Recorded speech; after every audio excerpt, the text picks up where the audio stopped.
सो hi everyone, स्वागत है आप सभी को ज्ञापन एंट्रेंस एकेडमी की इस नए लेटेस्ट वीडियो में। और जैसे कि आप सभी का भर भर के कमेंट आ रहा था कि सर साइंस का वीडियो क्यों नहीं अपलोड हो रहा है, तो देखिए साइंस का वीडियो इसलिए अपलोड नहीं हो रहा था क्योंकि हम इंग्लिश का वीडियो अपलोड कर रहे थे। तो फाइनली आज हम आपके कमेंट के अनुसार हम साइंस का भी वीडियो लेकर के आ गए हैं और आपके डीएलएड एंट्रेंस एग्जाम में एसिड बेस साल्ट को भी पढ़ना है, बोले तो अम्ल, क्षार एवं लवण के बारे में पढ़ना है। और ये वीडियो बहुत ही इंटरेस्टिंग और बहुत ही ज़बरदस्त होने वाला है और आपके एग्जाम के पॉइंट ऑफ व्यू से काफ़ी इंपॉर्टेंट होने वाला है। और आपको इस वीडियो को बिना स्किप किए शुरू से लेकर लास्ट तक देखना है।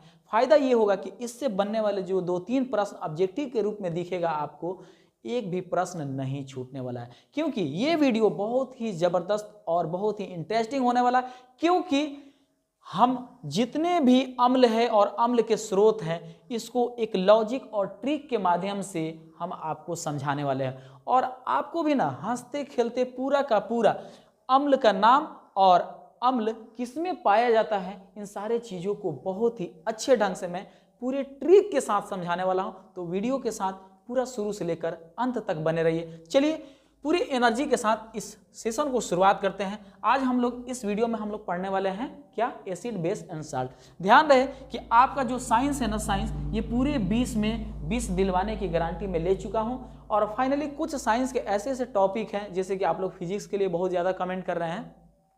तो देखिए हम लोग क्या है ना कि हम हो चाहे मुस्कान मैम हो, हम लोग साइंस जो है ना मतलब पढ़ाने की मतलब थोड़ा सा हम लोग डिसीजन ले लिए हैं, क्योंकि हम कुछ टॉपिक को मुस्कान मैम को दे दिया हूं और कुछ टॉपिक को मैं अपने माध्यम से पढ़ा रहा हूं। तो चलिए बिना देर के हम लोग इस सेशन की शुरुआत करते हैं। देखिए आज का जो हम लोग का इस वीडियो में हम लोग को जो टॉपिक कवर करना है वो है अम्ल, क्षार एवं लवण, जिसको इंग्लिश में कहते हैं एसिड बेस एंड साल्ट। बहुत ही जल्दी और बहुत ही कम समय में पूरे के पूरे कंसेप्ट को समझना है। देखिएगा बात आती है कि अम्ल क्या है, मतलब एक सवाल बनता है कि अम्ल किसे कहते हैं। तो देखिएगा आप हो सकता है कि बच्चों वाली एक स्टेटमेंट जानते होंगे कि अम्ल जो स्वाद में खट्टा हो, और क्षार किसे कहते हैं जो स्वाद में कड़वा हो, और लवण किसे कहते हैं जो स्वाद में नमकीन हो। There is nothing as such. इतना सस्ता और इतना मतलब क्या बताएं, हल्का सवाल नहीं पूछता है। आपसे ये पूछता है कि अम्ल की प्रकृति होती है और दिए गए ऑप्शन में आपको चुनना होता है। तो उसमें देखिएगा एक बहुत ही जबरदस्त ऑप्शन दिखाई देगा, वो ये है कि अम्ल की एक सबसे बड़ी प्रकृति क्या है कि जो अम्लीय विलयन, जो जलीय विलयन में जो जल का जो विलयन होता है, जो जल का घोल होता है, उसमें आपको दिखाई देगा कि अम्ल की जो प्रकृति होती है ना, वो H+ आयन मुक्त करता है। मैं थोड़ा सा दूसरा कलर ले लूं। देखिएगा अम्ल क्या है, तो जो जलीय विलयन में H+ आयन मुक्त करता है, यानी कि H+ आयन निकलता है। जैसे ये HCl दिख रहा है ना, जो सबसे प्रबल अम्ल है, ठीक है ना। H2SO4 दिख रहा है ना, जो मानव निर्मित सबसे प्रबल अम्ल है, सल्फ्यूरिक अम्ल। अगर इन दोनों को अगर जलीय विलयन में अगर आप डालते हैं तो क्या होगा, H+ आयन मुक्त होता है, यानी H+ आयन निकलेगा। इसे क्या पता चलेगा कि ये अम्ल है। अच्छा, क्षारक क्या है? क्षारक तो जो जलीय घोलों में यानी जलीय विलयन में OH ऋण आयन देते हैं, यानी कि ये कौन सा आयन देते हैं, OH ऋण आयन। ये H+ आयन देते हैं, ये OH ऋण आयन देते हैं। तो आपसे पूछ सकता है कि क्षारक की एक प्रकृति है कि वो जलीय घोलों में, तो वहां पर देगा H+ आयन देते हैं, OH ऋण आयन देते हैं, ठीक है ना। और तीसरे ऑप्शन में दे देगा H+ आयन और OH ऋण आयन देते हैं, और चौथा में देगा इनमें से कोई नहीं। तो आपको क्या चुनना होगा कि क्षारक की एक प्रकृति क्या है, OH ऋण आयन देते हैं जलीय विलयन में। अब इसका एग्जाम्पल क्या हो सकता है, प्रबल क्षार NaOH, और प्रबल प्राकृतिक क्षार क्या हो सकते हैं, MgOH2, मतलब मैग्नीशियम हाइड्रोक्साइड। ये बातें आपको समझ में आ गई, अम्ल किसे कहते हैं और क्षार किसे कहते हैं। तो ये तो बच्चों वाली स्टेटमेंट हम लोग को याद नहीं करके जाना है, हम लोग को ये याद करके जाना है, अम्ल जो जलीय विलयन में H+ आयन देते हैं और क्षारक जो जलीय घोलों में OH ऋण आयन देते हैं। अच्छा देखिए अम्ल की पहचान कैसे हम लोग करेंगे, थोड़ा सा ध्यान दीजिएगा, मैं अपने तरफ से कुछ आपको कंसेप्ट दे रहा हूँ। देखिएगा कभी भी अम्ल की पहचान, क्योंकि आप लोग धातु अधातु के कंसेप्ट हम जो पढ़ाए वो समझे होंगे। देखिएगा जब भी अधातु को अधातु के साथ अभिक्रिया कराया जाता है ना, तो ये क्या बनता है, जो यौगिक बनता है ना, जो कंपाउंड का निर्माण होता है, वो उसकी प्रकृति जो होती है ना, वो पूरी तरीके से अम्लीय होती है।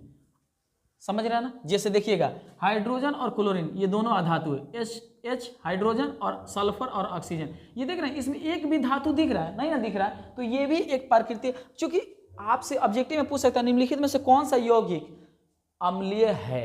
तो आपको अम्लीय की पहचान, सुनिएगा ध्यान से, अम्लीय की पहचान करने के लिए आप देखेंगे कि अगर ऐसे कंपाउंड, ऐसे यौगिक जो पूरी तरीके से अधात्विक गुणों से मिलकर के बने हैं, अधात्विक तत्वों से मिलकर के बने हैं, वो क्या है, अम्ल है, अम्लीय यौगिक है। समझ में आया कि नहीं है, सुनिएगा ध्यान से। अम्लीय यौगिक को पहचानने की ट्रिक क्या है, देखेंगे कि इसमें 1% भी, माने एक भी तत्व आपको धातु नहीं दिखेंगे, सब दिखेंगे अधातु। देख रहे हैं ना, hydrogen, chlorine, hydrogen, sulphur, oxygen, ये मिलकर के क्या बना है, एक ऐसे यौगिक के निर्माण किए हैं जो अपने प्रकृति में क्या है, अम्लीय है और जो जलीय घोलों में H+ आयन मुक्त करता है। अच्छा यहाँ देखिए क्षारक की, ठीक है ना, जो कड़वा होता है, सुनिएगा NaOH, देख रहे हैं ना, एक तरफ धातु और दूसरी तरफ अधातु है, यानी कि यहाँ पर समझिएगा इस कंसेप्ट को, अगर एक तरफ धातु रहे और दूसरी तरफ अधातु रहे तो ये जो यौगिक बनेगा ना, ये जो यौगिक बनेगा, ये जो कंपाउंड होगा ना, इसकी जो प्रकृति होगी, इसका जो टेस्ट होगा ना, ये क्षारीय प्रकृति का होगा। इसका जो टेस्ट होगा ये किसकी प्रकृति का होगा, क्षारीय होता है।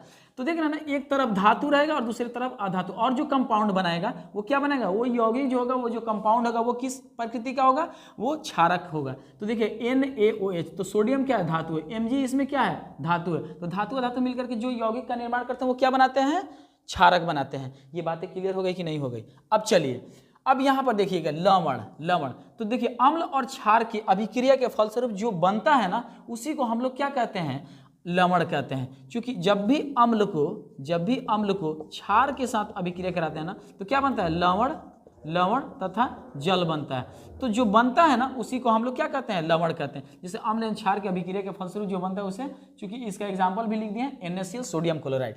अच्छा, क्षार किसे कहते हैं, देखिए क्षारक और क्षार में कुछ ज्यादा का फर्क नहीं होता है, दोनों स्वाद में कड़वा ही होता है, लेकिन बस इसमें घुलने और ना घुलने की एक स्टेटमेंट है जिसको आपको याद करना है। जल में घुलनशील, यानी जो जल में घुल जाए, क्षारक, ऐसा क्षारक, यानी ये क्षारक चूंकि NaOH है, अगर ये जल में घुल जाए तो इसको हम कहेंगे, ऐसे यौगिक को, ऐसे कंपाउंड को हम क्या कहेंगे, क्षार कहेंगे।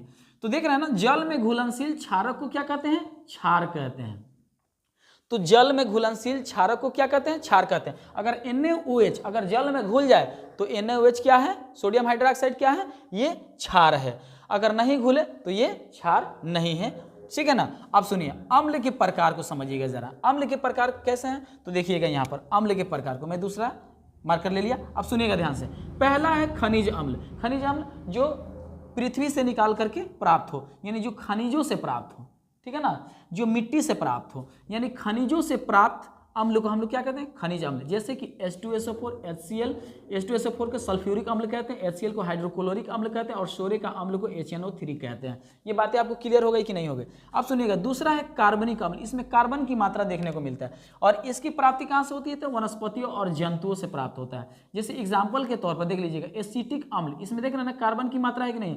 अच्छा, इसमें कार्बन की मात्रा थी नहीं, न थी, तो ये खनिज अम्ल हो गया। इसमें कार्बन की मात्रा है, तो खनिज अम्ल की पहचान कैसे करेंगे, पूछेगा आपसे ऑब्जेक्टिव में, क्योंकि मैं तो लास्ट में ऑब्जेक्टिव कराने वाला नहीं हूँ, बिल्कुल इसी कंसेप्ट से पूरा का पूरा आपका ऑब्जेक्टिव क्लियर हो जाने वाला। अगर इस कंसेप्ट को नहीं समझेंगे ना तो आप बहुत बड़ी मिस कर रहे हैं। सुनिएगा, एसिटिक अम्ल, सपोज मान लीजिए कि एसिटिक अम्ल दिया रहा है, सोरे का अम्ल दिया रहा है, H2SO4 दिया रहा है, HCl दिया रहा है, और बोलेगा कि इसमें कौन कार्बनिक अम्ल का एक उदाहरण है या वनस्पतियों और जंतुओं से प्राप्त एक अम्ल का उदाहरण है, तो आपको इसमें से टिक करना होता है। देखिएगा, एसिटिक अम्ल, देखिए जो जंतुओं और वनस्पतियों से जो प्राप्त किया जाता है ना, उसे कार्बनिक अम्ल कहते हैं। यानी कार्बनिक अम्ल की प्राप्ति कहाँ से होती है, वनस्पतियों और जंतुओं से प्राप्त होता है। जैसे कि एसिटिक अम्ल CH3COOH, यानी इसमें कार्बन की मात्रा है। फॉर्मिक अम्ल, मेथेनोइक अम्ल कहा जाता है, जिससे चींटियों के डंक में ये मेथेनोइक अम्ल पाया जाता है। जैसे कि हाइड्रोजन है, कार्बन है, तो कार्बन इसमें है कि नहीं है, तो HCOOH। अच्छा सुनिएगा धुन, अब अगला जो है हाइड्रा अम्ल, ये हाइड्रा अम्ल, ये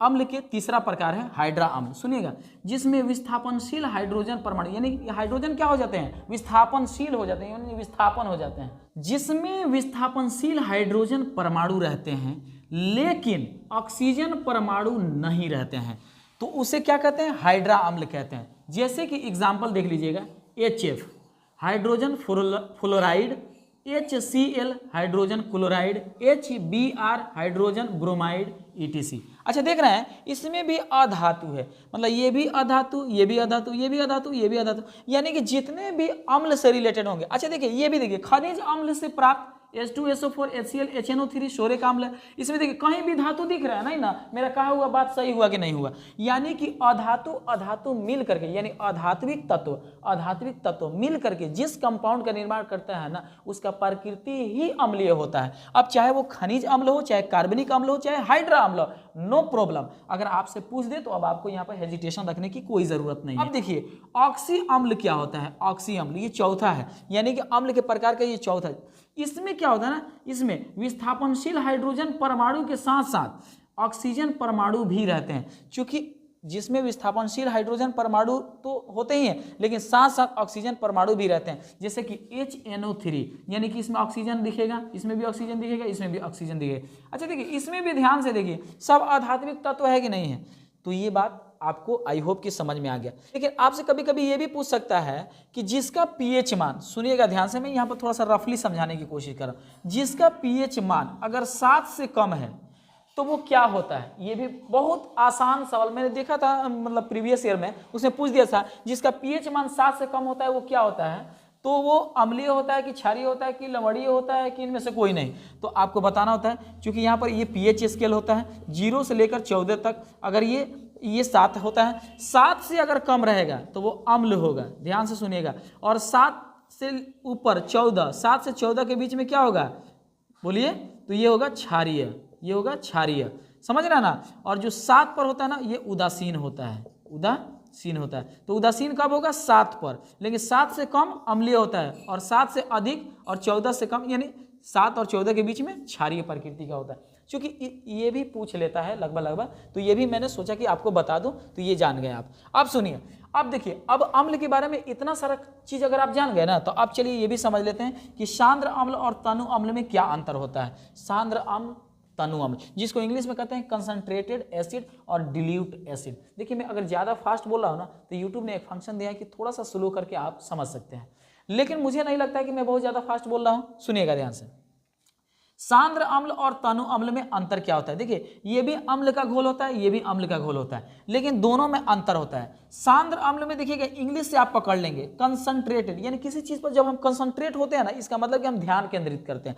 इसका मतलब ये हुआ कि एक ऐसा घोल विलयन जो, अगर मान के चलिए कि ये अम्लीय घोल विलयन है, अम्लीय घोल विलयन है, तो अगर ये अम्लीय घोल विलयन है ना, तो एक ऐसा अम्लीय घोल विलयन जिसमें, सुनिएगा ध्यान से, जिसमें अम्ल की मात्रा कम से कम 98% रहे और 2% जल रहे, समझिएगा, यानी जल की मात्रा कम और अम्ल की मात्रा ज्यादा। इसका मतलब कि ये सांद्र अम्ल है, यानी कंसंट्रेट, यानी हमने किस पर कंसंट्रेट किया, अम्ल ज्यादा डालो, इसका मतलब ये हुआ कि अम्ल ज्यादा है और पानी कम है, इसका मतलब कि ये सांद्र अम्ल है।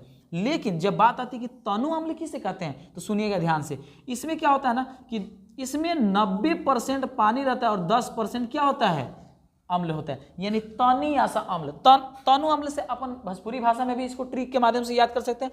तनु अम्ल से क्या होगा, तनियासा अम्ल, इसको इंग्लिश में क्या कहते हैं, डिल्यूट एसिड कहते हैं, यानी कि एक ऐसा अम्लीय विलयन होता है जिसमें अम्ल की मात्रा कम और पानी की मात्रा ज्यादा होती है। लेकिन सांद्र अम्ल में क्या होता है, अम्ल की मात्रा ज्यादा और पानी की मात्रा कम। लेकिन तनु अम्ल में क्या होता है, फिर से रिपीट कर लीजिए, तनु अम्ल में तनियासा अम्ल, यानी थोड़ा अम्ल और पानी ज्यादा। समझ गए, इज इट क्लियर। अब सुनिए, अब देखिए, अब हम लोग जो अगला जो मतलब कंसेप्ट समझने वाले हैं ना, ये थोड़ा सा इस बोर्ड पर मैंने जो लिखने की कोशिश किया और समझाने की कोशिश कर रहा हूँ, थोड़ा सा ध्यान से समझिएगा। इसमें भी बहुत लॉजिक और ट्रिक मैं आपको समझाने की कोशिश करूंगा, और मुझे लगता है कि इससे भी कुछ क्वेश्चन पूछ देता है, अराइज कर लेता है, बस आपको ध्यान से समझना। सुनिएगा, देखिएगा, सूचक, और ये सूचक होता क्या है।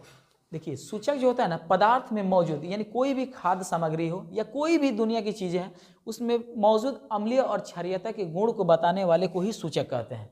हालांकि ये आपसे पूछने वाला नहीं है, आपको वहाँ पर रिटन एग्जाम नहीं देने जाना है, आपको तो ऑब्जेक्टिव देने जाना है। तो सूचक किसे कहते हैं ये थोड़ी ना पूछेगा, बताइए सूचक किसे कहते हैं, ऐसा नहीं पूछेगा।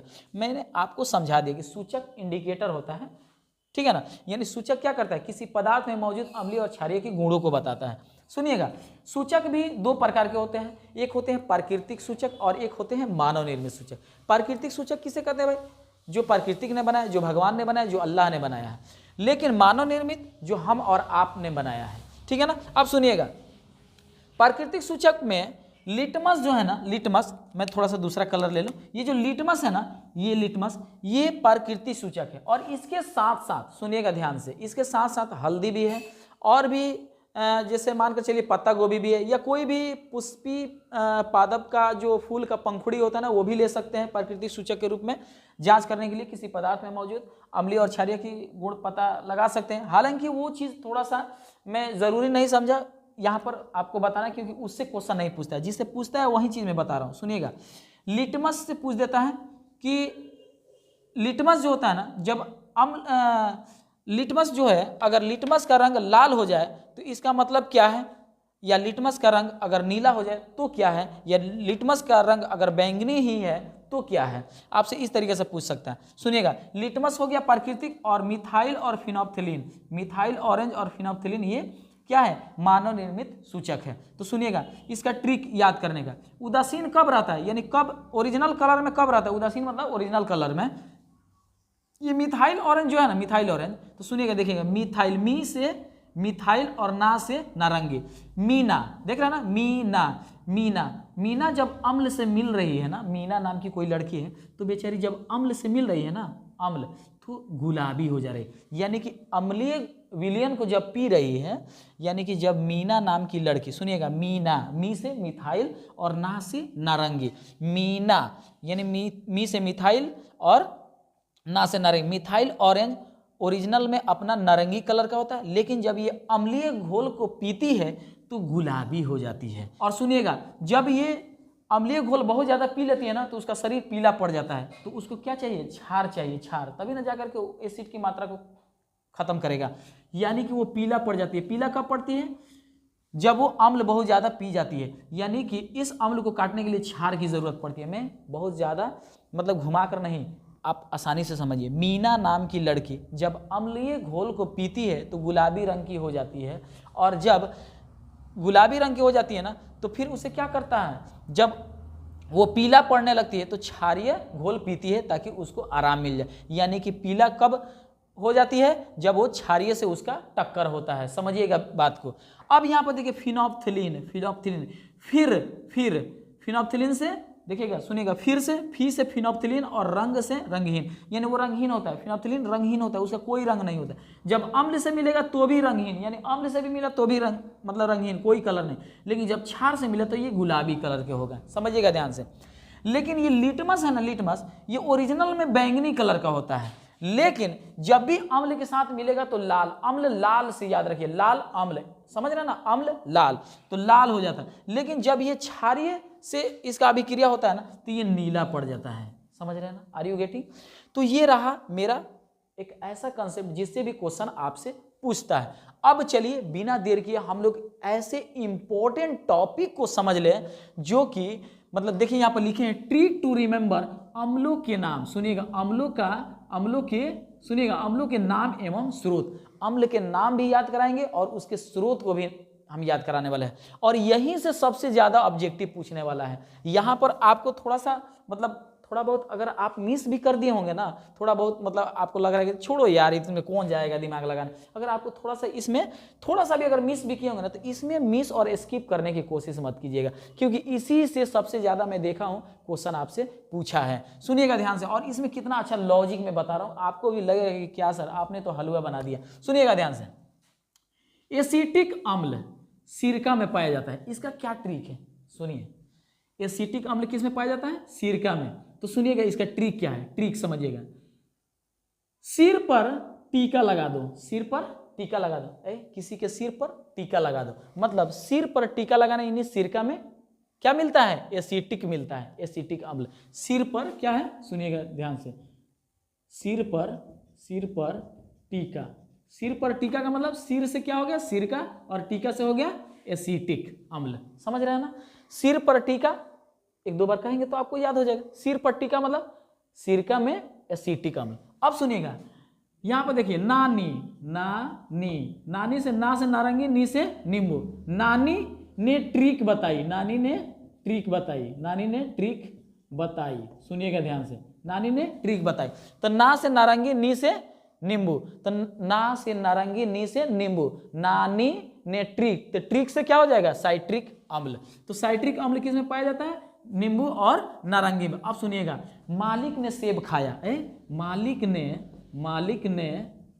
सेब खाया, सेब खाया, मालिक ने सेब खाया। अरे मालिक ने सेब खाया, आप जब भी देखेंगे ना कि मैलिक अम्ल का पूछ रहा है तो सुनिएगा मालिक ने सेब खाया या सेब मालिक ने खाया, कोई दिक्कत नहीं। तो सेब हो गए आपका फल का नाम, और इस सेब में कौन सा अम्ल पाया जाता है, तो मालिक से मैलिक याद रखिएगा। मालिक से क्या याद रखना है, मैलिक याद रखना है। अब सुनिए, टमाटर और अमरूद, सुनिएगा ध्यान से, टमाटर और अमरूद को जाल मतलब जलीदार मतलब जो है ना क्या बोलते हैं, टोकरी में रख दो, जलीदार टोकरी में, जलीदार टोकरी में। टमाटर और अमरूद को कभी भी जलीदार टोकरी में रखना, नहीं तो सड़ जाएगा। तो जलीदार से क्या हो जाएगा, ऑक्जेलिक अम्ल। जलीदार से क्या याद रहेगा, ऑक्जेलिक अम्ल। बस देखिए, मान के चलिए कि एगो सीट गवर्नमेंट कॉलेज में लेना है तो इतना दिमाग नहीं लगा सकते हैं, लगाइए ना दिमाग। सुनिए, खट्टा दूध और दही को क्या करो, ऊपर लटका के टांग दो ताकि बिल्ली उसमें मुंह ना लगा पाए। सुनिए, खट्टा दूध हो या दही हो, कोई भी हो, या दूध या दूध से बनी हुई कोई भी चीज हो, उसमें लैक्टिक अम्ल पाया जाता है। सुनिएगा ध्यान से, यानी लटका कर रख दो, तो खट्टा दूध और दही ऊपर लटका के रख दो, आपको याद आएगा। देखिएगा, मेरी बात जो है ना, आपको एग्जामिनेशन हॉल में मेरी बात जो है ना गूंजेगी आपके कान में और आप सही करके आएंगे, यकीन मानिए।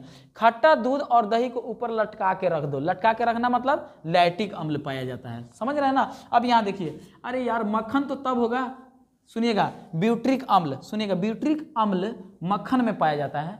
तो ब्यूटी तभी दिखेगा, ब्यूटी मतलब सुंदर, सुंदर तभी दिखेगा जब उसमें मक्खन लगा दो। यानी मक्खन और ब्यूटी एक दूसरे के मतलब पूरक हो रहे हैं कि नहीं हो रहा है, थोड़ा सा कॉमन सेंस लगाइए। ब्यूटी तभी दिखेगा जब उसमें आप मक्खन थोड़ा सा लगा दो, मतलब ब्यूटी तभी दिखेगा जब आप उसमें मक्खन लगाओगे। तो ब्यूटी कब दिखेगा, जब आप उसमें मक्खन लगाओगे, यानी कि ब्यूट्रिक अम्ल मक्खन में पाया जाता है। अच्छा देखो, चींटी और मधुमक्खी, चिट्टी हो या मधुमक्खी, उसको फार्म में रख दो, नहीं तो जब बाहर निकलेगी ना तो सबको तबाह कर देगी। चींटी और मधुमक्खी को क्या करना है, फार्म में रख देना, फार्म से फॉर्मिक अम्ल। मजा आ रहा है कि नहीं आ रहा है, अगर मजा आ रहा है तो वीडियो को लाइक कीजिए ना। सुनिए, चींटी और मधुमक्खी ये दोनों को एक फॉर्म के अंदर रख दो। फॉर्म के अंदर रखने का मतलब फार्मिक अम्ल पाया जाता है चींटी और मधुमक्खी के डंक में। सुनिएगा, अंगूर हो या इमली, ठीक है ना, अंगूर इमली को आप क्या करते हैं, सुनिएगा ध्यान से, अंगूर और इमली को जब आप खाते हैं तो थोड़ा सा एकदम टर टर की आवाज आने लगती है कि नहीं, एकदम टर टर बोलने लगते हैं। जब आप कभी इमली खाइएगा, देखिएगा बड़ा टर टर आवाज निकलता है, यानी कि टर टर से क्या निकलेगा, टार्ट्रिक अम्ल। यानी अंगूर और इमली में आप क्या पाते हैं, टार्ट्रिक अम्ल। तो अगर आपसे कोई पूछेगा तो बोलेगा यार अंगूर और इमली ना खाने के बाद एकदम टर टर की आवाज आती है, मतलब कि टार्ट्रिक अम्ल अंगूर और इमली में पाया जाता है। अच्छा, एक तो लास्ट है जिसका कोई लॉजिक और ट्रिक नहीं भी रहेगा तो आप पकड़ लेंगे यार, प्याज हो या आंवला, प्याज हो या आंवला एस्कॉर्बिक एसिड पाया जाता है। एस्कॉर्बिक एसिड किस में पाया जाता है, प्याज और आंवला में। लगा ना बहुत शानदार वीडियो, बहुत ही शानदार वीडियो है। देखिए, मैं एक बात बता रहा हूँ, हमने जो कुछ भी आपको समझाने की कोशिश किया, बहुत ही कम समय में बहुत ही अच्छा कंसेप्ट देने की मैंने कोशिश किया। अगर आपको नहीं समझ में आया ना तो इस वीडियो को एक दो बार जरूर देख लीजिएगा। मैं पूरी गारंटी के साथ कह रहा ना कि हमारी बात आपको अच्छे ढंग से समझ में आ जाएगी। जो कुछ भी मैंने समझाने की कोशिश किया, मुझे लगता है कि आपको समझ में आ गया होगा। अगर नहीं आया होगा तो एक दो बार इस वीडियो को देख लीजिए, मजा आ जाएगा। आपको लग जाएगा कि हम जितना भी ऑब्जेक्टिव आप प्रीवियस ईयर में भी देख लीजिएगा, इसी से रिलेटेड आपसे ऑब्जेक्टिव पूछा है और उसी कंसेप्ट को मैं इस वीडियो के माध्यम से आपसे शेयर करने की कोशिश किया हूं। तो मिलते हैं नेक्स्ट वीडियो में नेक्स्ट टॉपिक के साथ, तब तक के लिए जय हिंद।